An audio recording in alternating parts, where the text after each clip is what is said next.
اگر قربانی ضروری نہ ہوتی نا تو اللہ کے نبی کبھی یہ نہ فرماتے کہ دیکھو بھائی مسلمانوں میں جو شخص صاحب وسعت ہے، کھاتا پیتا کہہ لو، صاحب وسعت کا مطلب آسان سے لفظوں میں جو کھاتا پیتا ہے، گھر میں اچھا بھلا کھا پی رہا ہے، ٹھیک ہے اس کے پاس سونا بھی نہیں ہے، چاندی بھی نہیں ہے، تاجر بھی نہیں ہے، تجارت کا سامان، لیکن گھر اس کا ٹھیک ٹھاک ہے، موٹر سائیکل بھی ہے، فریج بھی ہے، گاڑی بھی ہے، اے سی بھی لگا ہوا ہے، سارا کچھ ہے اس کے پاس، کھاتا پیتا ہے۔ اب وہ شخص قربانی نہیں کرتا، 10 کو 11 کو ارادہ بھی نہیں کرتا، وہ جانور بھی نہیں خریدتا، فرمایا کہ پھر اسے ہمارے مصلی میں عید والے دن عیدگاہ کے قریب بھی آنے کی ضرورت نہیں، کیونکہ اس نے ہمارے اللہ کے خلیل کی اور اللہ کے حبیب کی سنت کو ہی نہیں اہمیت دی، اس کو تو حقیر سمجھا اس نے۔ تو بھائی آج کے دور میں کس پر قربانی واجب ہے؟ واجب جو ہے نا یہ ایک قانونی لفظ ہے، ورنہ تو میں یہ بھی کہہ سکتا تھا کہ فرض ہے، لیکن فرض کا لفظ ہم نہیں استعمال کر سکتے۔ لیکن جیسے فرض پہ عمل کرنا ضروری ہے نا، جیسے یہ 2 رکعت فرض ہے جمعے کی پڑھنا ضروری ہے مقیم کے لیے، اسی طرح قربانی بھی عملی اعتبار سے فرض کے درجے میں کرنا اس کے لیے بھی ضروری ہے جو صاحب استطاعت ہے۔ کون صاحب استطاعت ہے؟ آج ہی میں نے بھاؤ معلوم کیا چاندی کا، اس حساب سے 2.25 لاکھ روپے بنتے ہیں نصاب۔ 2.25 لاکھ روپے اگر کسی کے پاس ہیں، اپنی ضروریات نکال کے اپنے گھر کی سارے خرچے ہرجے نکال لو، قرضہ کسی کا دینا وہ بھی نکال لو، کیونکہ بندے کا حق اللہ نے اپنے حق سے مقدم رکھا ہے۔ بندے کا حق، حق العبد مقدم علی حق اللہ تعالی، اللہ کا حق بعد میں، بندے کا حق پہلے۔ اس اعتبار سے نہیں کہ کوئی بندے کی شان زیادہ ہے اللہ سے، معاذ اللہ، ہرگز نہیں، شان اللہ ہی کی زیادہ ہے، اللہ کے حق کی شان زیادہ ہے، لیکن اللہ محتاج نہیں ہے کسی چیز کا، بندہ محتاج ہے سراسر۔ بندے کی احتیاج کی وجہ سے اللہ نے بندے کے حق کو اپنے حق پر مقدم کیا ہے۔ اس لیے زکوٰۃ کا مسئلہ ہوگا، وہاں بھی ہم یہ مسئلہ بتائیں گے، بھی پہلے قرضہ نکالو، بندے کا حق نکالو۔ اسی طرح قربانی کے اندر بھی کہ پہلے بندے کا حق، اگر قرضہ ہے تو وہ بھی نکال لو۔ یہ جو آپ شادی شدہ ہیں، اگر آپ کے اہل و عیال ہیں، یہ بھی بندے ہیں اللہ کے، ان کا حق نکال لو، خود بھی اپنا حق نکال لو۔ اول خیش بعدہ درویش، پہلے اپنا خیال کرو، شریعت کا تو یہ اصول ہے، اپنا خرچہ ہرجہ بھی نکال لو، اپنے گھر بار کا بھی نکال لو، بجلی کا بل، گیس کا بل بھی نکال لو، کوئی اور خرچے ہیں مہینے کے، بچوں کی ٹیوشن فیسیں بھی نکال لو، یہ سارے خرچے نکال لو۔ اب بھی اس سارے خرچے نکالنے کے بعد اگر 10 ذی الحجہ کو یا 11 ذی الحجہ یا 12، یہ 3 دنوں میں کسی کے پاس 2.25 لاکھ روپے نقدی موجود ہے، 2.25 لاکھ کا سونا موجود ہے، 2.25 لاکھ کی چاندی موجود ہے، 2.25 لاکھ کا تجارت کا سامان کسی کے پاس موجود ہے، 2.25 لاکھ کا گھر میں ضرورت سے زائد کوئی سامان پڑا ہے وہ موجود ہے۔ ضرورت سے زائد وہ ہوتا ہے کہ گھر میں مثلا برتنوں کے سیٹ پڑے ہیں، سجے ہوئے ہیں، سارا سال ایک دفعہ بھی نہیں استعمال ہوا،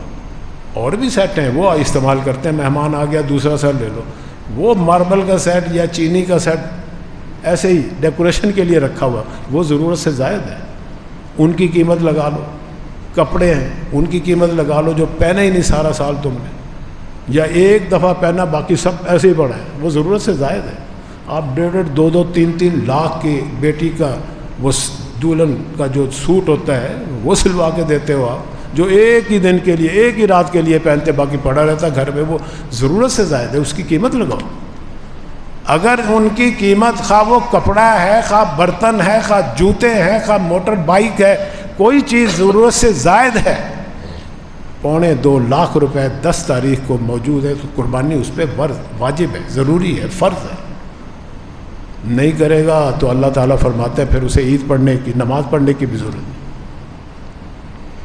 تو یہ آسان سی زبان میں نے سمجھایا کہ یہ تمہیں نہیں حساب آئے گا کہ کتنا حساب لگائیں ہم. یہ کون سا سارا سال قربانی کرنی ہوتی، صرف 3 دن ہے. آسان سی زبان میں سمجھ لو، جو کھاتا پیتا ہے، جو گھر کے سارے کام کر رہا ہے، ہر بچوں کی بھی خواہشیں پورے کر رہا ہے، اپنے بہن بھائیوں کی بھی خواہشات پوری کر رہا ہے، اپنے بھی خرچے پورے کر رہا ہے، وہ کھاتا پیتا ہی سمجھا جاتا ہے، وہ ضرور قربانی کرے. شریعت نے تو، فقہا نے تو یہ بھی لکھا ہے کہ اس قربانی کی فضیلت حاصل کرنے کے لیے اگر کوئی غریب آدمی ہے نا، پیسہ نہیں ہے، قرضہ لے کے بھی وہ فضیلت حاصل کر لے، بشرطے کہ وہ قرضہ اتارنے کی طاقت ہو،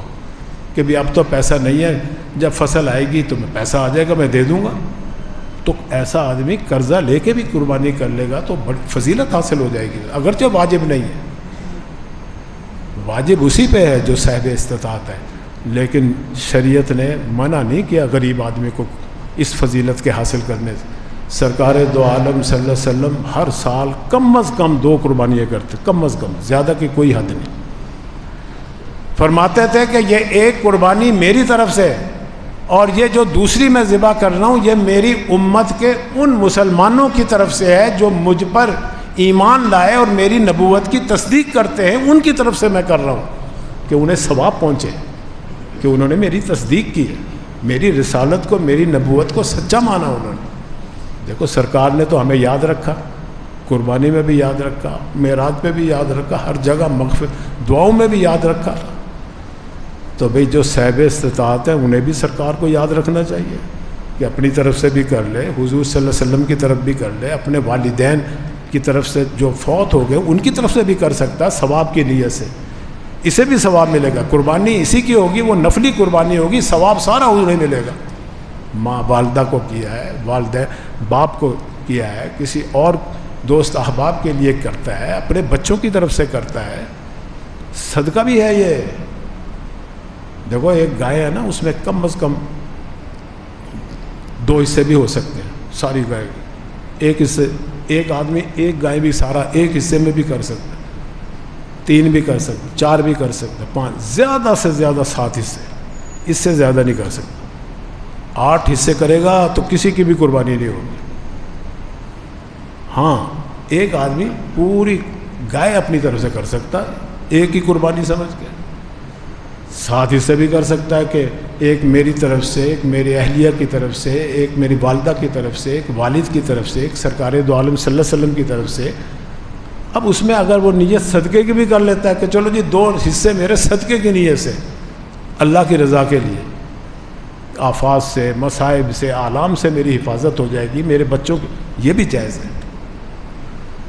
کسی نے اپنے عقیقے کرنے ہیں، نہیں کیے پہلے، اپنے بچوں کے کرنے ہیں، تو اس گائے میں جس میں اس نے قربانی کا حصہ رکھا ہے، اپنے بچوں کے عقیقے کی نیت سے بھی حصہ رکھ سکتا ہے، جائز ہے، بالکل لکھا ہے فقہا نے. تو بھئی یہ اللہ تعالیٰ نے تو ہمیں 3 دن دیے ہیں بخشش و مغفرت کے لیے اور ثواب دینے کے لیے، کیونکہ ان 3 دنوں میں تم کروڑوں روپے بیواؤں پہ تقسیم کر دو، یتیموں کو دے دو، وہ ثواب نہیں ملے گا جو 28,000 کا حصہ رکھنے میں ثواب ملے گا. جو 40-50 ہزار کا کوئی جانور بکرے کی صورت میں، بھیڑ کی، دمبے کی صورت میں قربان کرنے کا، ذبح کرنے کا ثواب ملے گا، کروڑوں روپے بھی خیرات کر دو ان 3 دنوں میں نہیں ثواب ملے گا. اس لیے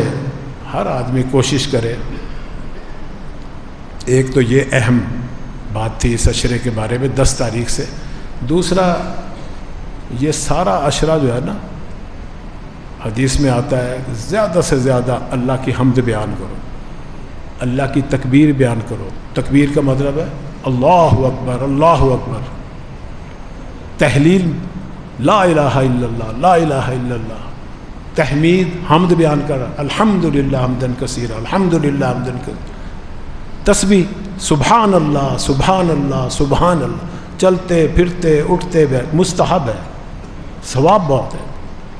عام دنوں سے بڑھ کے ثواب ہے ان دنوں میں اللہ کی حمد بیان کرنا، تسبیح بیان کرنا، کوئی بھی نیکی کا کام کرنا۔ اور بھئی یہ جو 9 تاریخ آ رہی ہے اس کی فجر کی نماز سے لے کے اور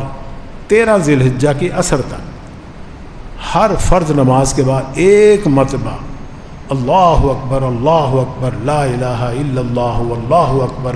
اکبر وللہ الحمد کہنا یہ واجب ہے، خواہ آپ جماعت کے ساتھ پڑھ رہے ہو، خواہ آپ اکیلے پڑھ رہے ہو فرض نماز، خواہ مرد ہے خواہ عورت ہے۔ مرد ذرا اونچی آواز سے کہیں گے، خواتین جو ہیں ان کے لیے آہستہ کہنا واجب ہے، یہ ضروری ہے، ان دنوں میں مستحب ہے، زیادہ ثواب ہے پڑھو گے تو، اور ان دنوں میں 23 نمازیں بنیں گی وہ ضروری ہے، واجب، خواہ مسافر ہے خواہ مقیم ہے خواہ مرد ہے خواہ عورت ہے، بیمار ہے تندرست ہے، گھر میں ہے جماعت کے ساتھ ہے بغیر